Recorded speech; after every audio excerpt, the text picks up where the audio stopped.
क्या हो अगर आपकी जिंदगी की हर चीज, आपकी सेहत, आपके रिश्ते, आपकी सफलता, आपकी नाकामी, ये सब सिर्फ आपके अपने विचारों का प्रतिबिंब हो?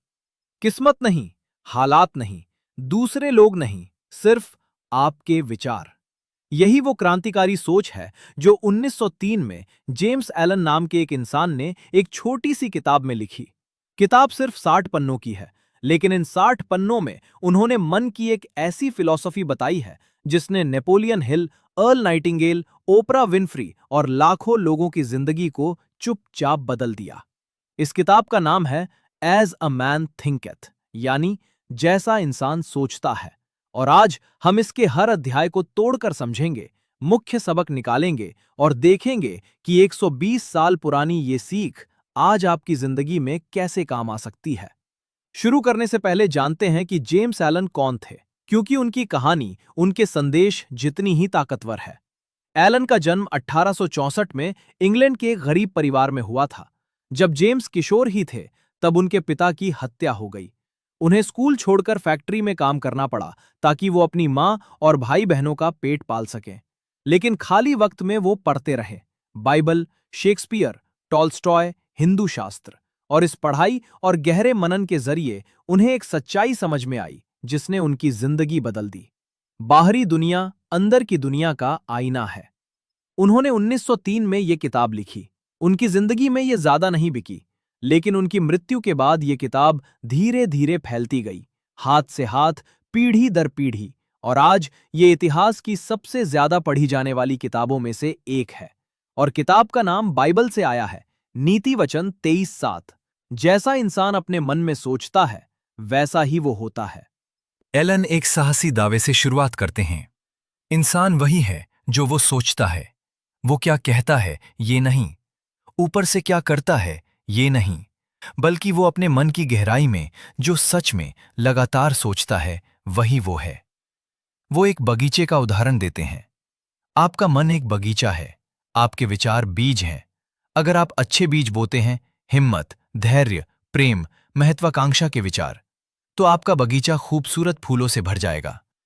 लेकिन अगर आप खरपतवार को बढ़ने देते हैं, शक, डर, नाराजगी, आलस, तो आपका बगीचा उजाड़ हो जाएगा और आपकी जिंदगी उसी उजाड़ को दिखाएगी।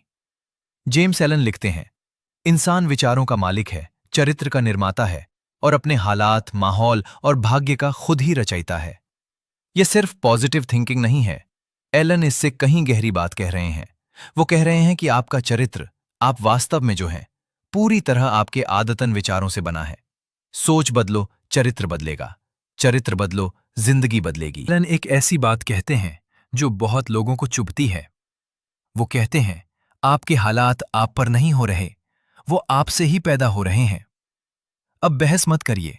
वो ये नहीं कह रहे कि आपके साथ जो भी बुरा हुआ वो आपकी गलती है।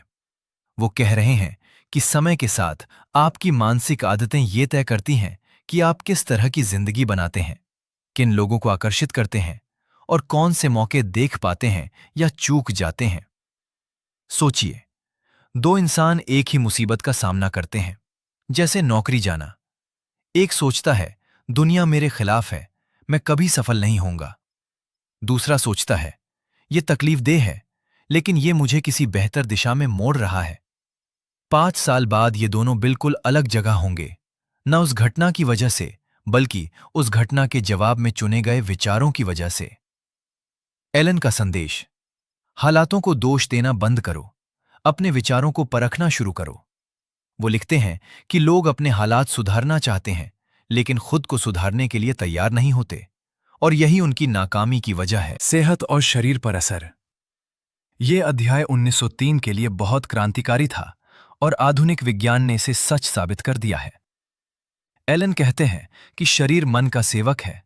डरे हुए, चिंतित और नकारात्मक विचार सचमुच शरीर को बीमार कर देते हैं। शांति, खुशी और प्रेम के विचार शरीर को स्वस्थ और ऊर्जावान रखते हैं।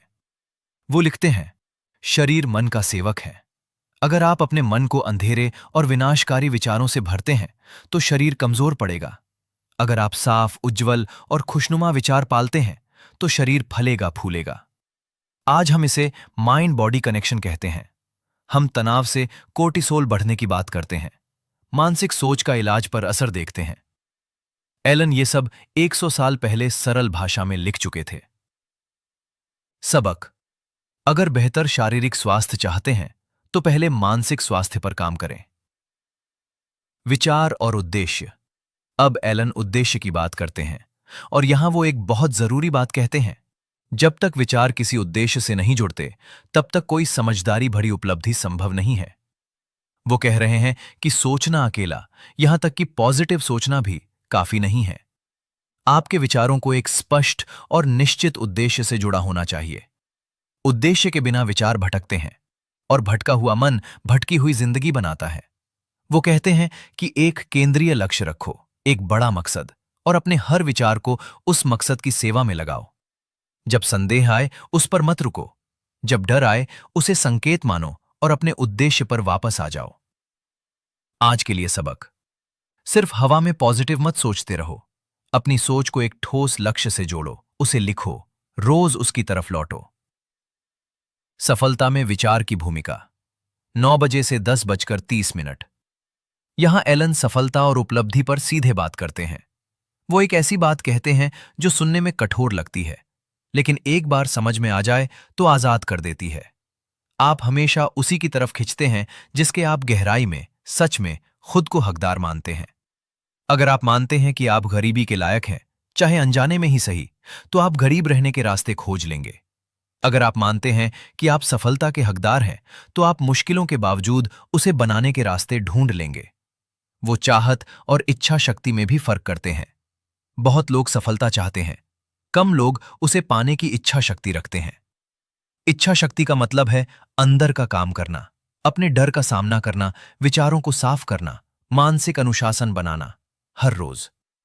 जो थोड़ा पाना चाहता है उसे थोड़ा ही त्याग करना होगा, जो बहुत पाना चाहता है उसे बहुत कुछ त्यागना होगा।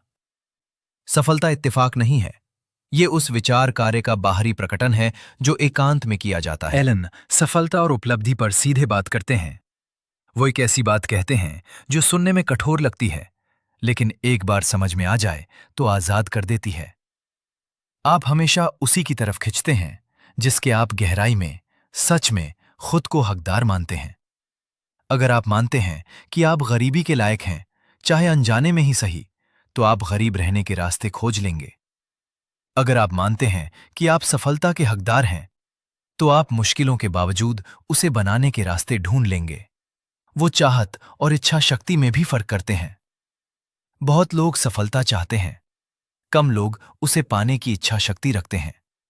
इच्छा शक्ति का मतलब है अंदर का काम करना, अपने डर का सामना करना, विचारों को साफ करना, मानसिक अनुशासन बनाना हर रोज। जो थोड़ा पाना चाहता है उसे थोड़ा ही त्याग करना होगा, जो बहुत पाना चाहता है उसे बहुत कुछ त्यागना होगा। सफलता इत्तेफाक नहीं है, ये उस विचार कार्य का बाहरी प्रकटन है जो एकांत में किया जाता है। ये किताब का सबसे खूबसूरत अध्याय है। एलन कहते हैं कि आपके सपने, आपके विजन, आपके आदर्श कोई शर्म की बात नहीं है।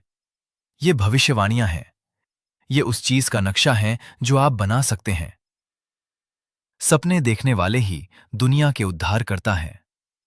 वो कहते हैं अपने सपनों को संजो कर रखो, अपने आदर्शों को थामे रहो। उस संगीत को जो आपके दिल में बजता है, उस खूबसूरती को जो आपके मन में उभरती है, उसे मत छोड़ो, क्योंकि उन्हीं से आपकी बेहतरीन जिंदगी जन्म लेगी। सपने और हकीकत के बीच का पुल है लगातार अनुशासित विचार और कर्म। आपका सपना बीज है, आपके रोज के विचार पानी और धूप हैं। सिर्फ इसलिए सपना मत छोड़ो क्योंकि फल अभी नहीं आया। एलन किताब को शांति के साथ बंद करते हैं और ये सब कुछ का अंतिम पड़ाव लगता है। वो कहते हैं मन की शांति ज्ञान का सबसे सुंदर गहना है। जिसने अपने विचारों पर काबू पा लिया वो शांत रहता है। इसलिए नहीं कि उसकी जिंदगी में कोई मुश्किल नहीं, बल्कि इसलिए कि वो जानता है कि उसकी अंदर की दुनिया उसकी बाहर की दुनिया का स्रोत है और उसने उस अंदर की दुनिया को अपने हाथ में ले लिया है। जो लोग प्रतिक्रियाशील, चिंतित और अव्यवस्थित हैं, वो ऐसे इसलिए हैं क्योंकि उन्होंने अभी तक अपनी सोच पर काबू नहीं पाया। जैसे जैसे आप ये काम करते हैं, सही बीज बोते हैं, विचारों को शुद्ध करते हैं, उन्हें उद्देश्य से जोड़ते हैं, एक स्वाभाविक शांति खुद ब खुद आने लगती है। शांति शुरुआत नहीं है, शांति इनाम है। तो जैसा इंसान सोचता है से मुख्य सबक क्या है? पहला, आपके विचार आपका चरित्र बनाते हैं और आपका चरित्र आपकी जिंदगी बनाता है।